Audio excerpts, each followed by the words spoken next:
Fala, meu povo, Gabriel Dias na área e hoje a gente vai falar sobre o novo ensino médio. Vocês devem ter visto aí no nosso Instagram o Gabriel Cocenaro fazendo alguns atos, né? E se você ainda não viu, segue aí no nosso Instagram, segue ele no Instagram. Então a gente vai falar por que a gente tá indo nesses atos e por que a gente, na verdade, é a favor do novo ensino médio, né? A gente pegou uma professora de inglês que é contra o novo ensino médio, é a favor da revogação dele, e a gente vai rebater os pontos que ela botou nesse vídeo, tá? 10 motivos para a revogação do novo ensino médio. O primeiro é que o novo ensino médio foi instituído via medida provisória, sem discussão com os professores e profissionais da área de educação. O novo ensino médio eliminou a obrigatoriedade de disciplinas muito importantes na formação cidadã dos alunos, como, por exemplo, história, sociologia e filosofia, deixando como disciplinas obrigatórias durante os 3 anos apenas língua portuguesa, matemática. Esses dois primeiros pontos dela, na verdade, são meias mentiras e meias verdades. O ensino médio ele foi proposto com uma medida provisória pelo Temer, mas ela não passou como medida provisória, ela foi transformada em lei e depois foi discutida no Congresso, né, para ter esse diálogo democrático num projeto que é para mudar a educação do Brasil. E essa discussão, na verdade, ela não foi feita sem falar com os professores. Desde 2010 para falar sobre esse novo ensino médio em todos os 27 entes federativos do Brasil. Então, na verdade, todos os professores e todas as regiões, todos os estados foram consultados democraticamente para a formação desse novo ensino médio. Falar que as matérias como história, filosofia e sociologia não são mais obrigatórias é mentira. Na MP estava removendo a obrigatoriedade do ensino de artes, do ensino de filosofia, mas depois de transformada em lei e discutida, essas matérias ainda continuam como sendo obrigatórias. Mas é verdade que não precisa ser nos 3 anos. Os 3 anos são obrigatórios só matemática, português e inglês, como ela falou. O novo ensino médio tem 5 itinerários formativos: língua portuguesa e suas tecnologias, matemática e suas tecnologias, ciências da natureza e suas tecnologias, ciências humanas e sociais aplicadas, formação técnica e profissional. A partir do momento que o aluno escolhe um itinerário formativo, ele não vai ter acesso a conteúdos extremamente importantes na sua formação. E adolescentes são jovens demais para fazer essa escolha, principalmente porque a neurociência já disse pra gente que o cérebro termina o seu desenvolvimento aos 25 anos de idade. Tá, essa parte dos itinerários formativos, no novo ensino médio, você entra no ensino médio e você escolhe qual área que você tem mais afinidade. Você não exclui as outras matérias. Na verdade, tem uma coisa chamada Banco Nacional Curricular Comum, que fala que todas as matérias são obrigatórias para todos os alunos, mas é uma parte do ensino médio. Vai ser 1.800 horas focadas em todas as matérias. Então, quando você escolhe um itinerário formativo, você está focando em qual matéria que você quer aprender mais, se aprofundar mais, mas as outras matérias você ainda vai ter. Então, o que ela falou é mentira. E é engraçado, né? Para você escolher matemática em vez de filosofia antes dos 18 anos, o menino é muito novo. A neurociência fala que você ainda não formou a cabeça, mas para trocar de sexo, né, uma coisa permanente com 12 anos, aí tudo bem, né? Então, fazer uma escolha profissional desse porte aos 14 ou 15 anos é muito cedo. Os itinerários formativos podem ser dados via EAD, videoaula ou videoconferência, mesmo depois da gente ter visto, com a pandemia, com o isolamento social, a exclusão digital no Brasil e o contexto de baixa aprendizagem dado por videoaulas e conteúdos EAD nessa faixa etária. As escolas O EAD é uma possibilidade, não tinha, e agora pode nos itinerários formativos. E não tá falando que deve. E como ela falou, na pandemia nem os professores gostaram de ter EAD. Então os professores não vão optar por EAD. Só os itinerários formativos e se houver necessidade, e aí vai ter uma comprovação técnica de que é necessário, que eles sabem usar o EAD. Não é uma coisa que vai começar a ter EAD no Brasil todo, em todos os lugares. Os professores não querem isso. E detalhe, o novo ensino médio tá vindo já faz 5 anos. Então os estados tiveram 5 anos para se planejar onde eles vão usar EAD e onde eles não vão usar. Houve um planejamento prévio. Não vai chegar agora e,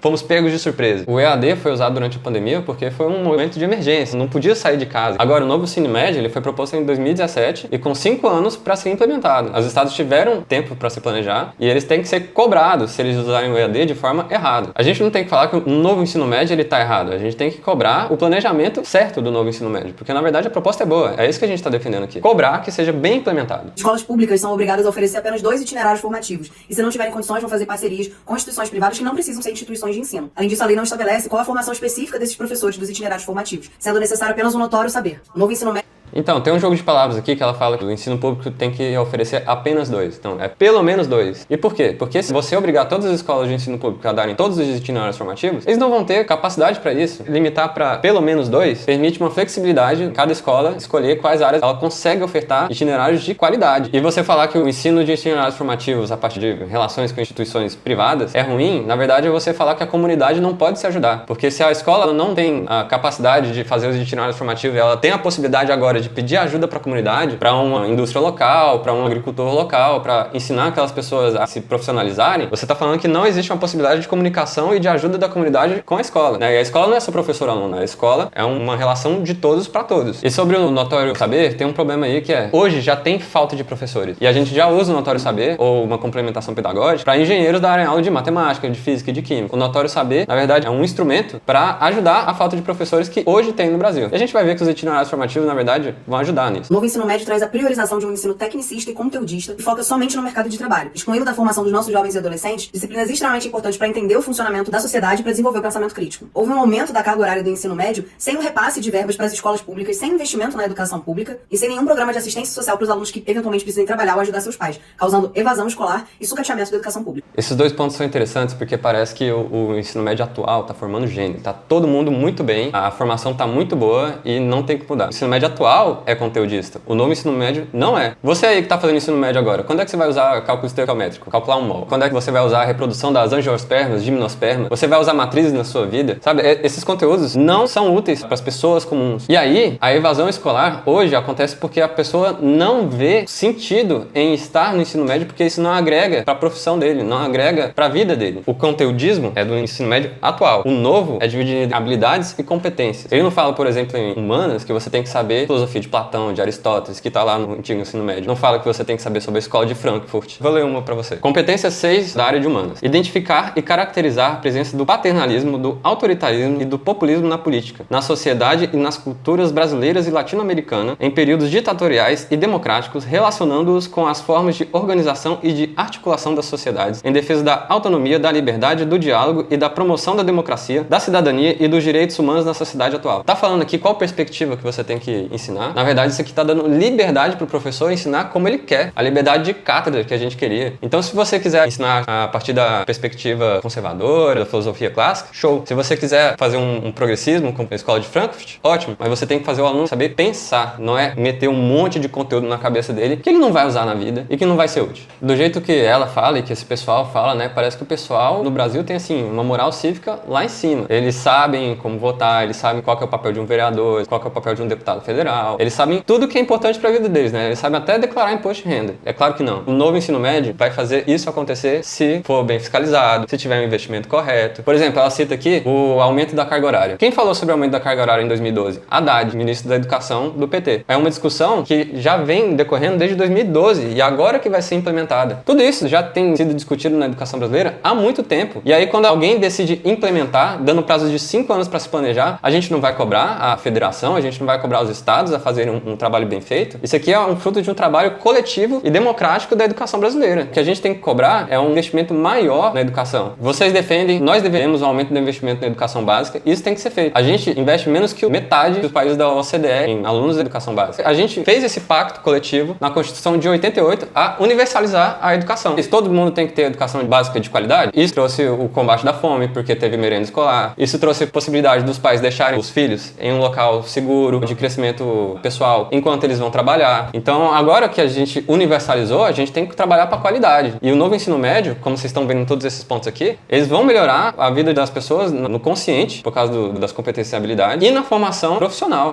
Escolas particulares estão implementando todos os horários formativos para que os alunos tenham todos os conhecimentos na hora de fazer um exame nacional para entrada na universidade, mas com o aumento do número de disciplinas, os professores estão tendo pouco tempo para trabalhar os conteúdos. Ou seja, os alunos estão recebendo toneladas de matéria superficialmente com muita pressa. Peraí, ela tá falando que as escolas particulares estão dando 5 itinerários formativos para todos os alunos, né? Vamos lá na lei. Tem 1.200 horas para cada itinerário formativo, mais o Banco Nacional Curricular Comum de 1.800 horas cada. Então você soma, dá 7.800 horas no total, né? O ensino médio atual tem 2.400 horas. Quantas horas por dia tem hoje? 4. Fazer uma regra de 3 básica. Quantas horas por dia essas escolas particulares estão tendo de aula? As escolas particulares estão tendo 13 horas de aula por dia, todos os dias, na escola. Vocês acham isso factível? Os alunos estão passando mais de metade do dia deles na escola? Isso é absurdo. E assim, os professores estão passando conteúdo super rápido. Essa reclamação já acontece desde sempre em matemática. O professor já entra no primeiro dia falando: estamos atrasados com o conteúdo. O itinerário formativo é justamente para combater isso. Se você quer estudar matemática, você vai escolher a matemática e suas tecnologias para você estudar. O Enem vai ser adaptado para você escolher uma prova de um itinerário formativo. Se você está fazendo 5, você tá pegando um monte de conteúdo que você não vai usar no Enem. É um ponto hilário, assim, de se bater. Cada estado aplica os itinerários formativos de uma forma. E os professores precisam criar um currículo para disciplinas inventadas, sem ter diretrizes para essas disciplinas, sem ter formação para tal e sem receber nada mais por isso. Causando uma precarização da classe. As diferenças gritantes entre o novo ensino médio nas escolas públicas e nas escolas particulares. Tá, vamos nesse ponto dela aí. Ela está reclamando que os estados têm flexibilidade para escolher como que eles vão ensinar. Mas não é isso que é uma federação? Agora que a gente tem uma base nacional curricular comum, para dar o mínimo que todos os brasileiros devem saber, os estados sabem as especificidades que eles têm que ensinar. Não é ótimo isso?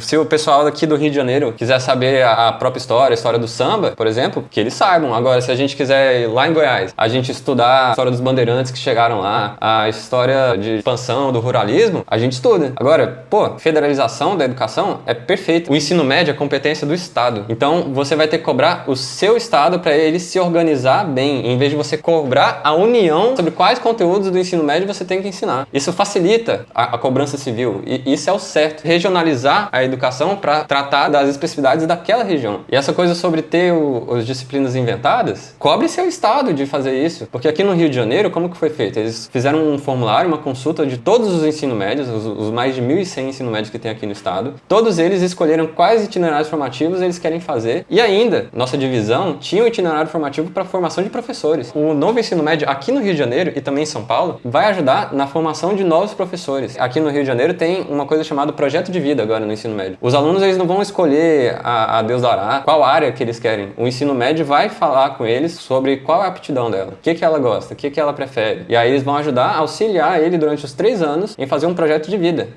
Essas disciplinas sem ter formação para tal e sem receber nada mais por isso, causando uma precarização da classe. As diferenças gritantes entre o novo ensino médio nas escolas públicas e nas escolas particulares, o desnível entre os alunos dessas diferentes redes vai aumentar muito, o que vai contribuir para a perpetuação das desigualdades sociais e vai gerar uma massa de trabalhadores precarizados, com baixa escolaridade, tem oportunidades tanto de continuar seus estudos quanto oportunidades no mercado de trabalho.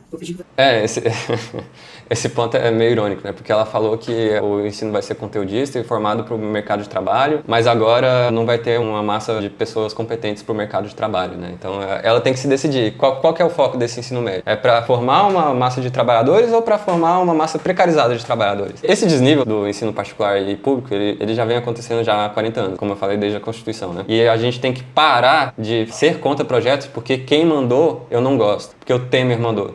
Eu até concordo com o Lula às vezes. Por exemplo, ele falou agora que a obesidade é doença, né? Que tem que ser tratada lá pelo Ministério da Saúde. Então, às vezes, a gente concorda, né? Esse é o meu recado. O novo ensino médio tem que ser defendido e essa é uma das nossas pautas aqui do MBL RJ.